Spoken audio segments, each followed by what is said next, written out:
త్వరలో 4000 పోలీసు ఉద్యోగాల భర్తీ హోంమంత్రి చినరాజప్ప వెల్లడి.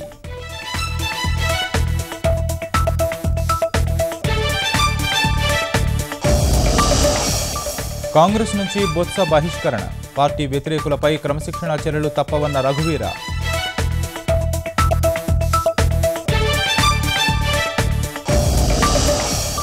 ఏడాది పాలనలో నవ్యాంధ్ర రాజధాని కోసం ప్రయాస, అపురూప అమరావతి నిర్మాణమే చంద్రబాబు కల.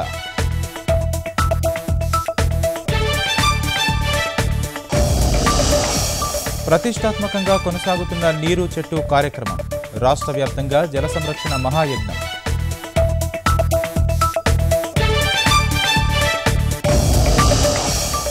మ్యాగీ వివాదంపై పూర్తి నివేదిక ఇవ్వండి, కేంద్ర ఆరోగ్య శాఖ కార్యదర్శికి ప్రధాని కార్యాలయం సమన్లు.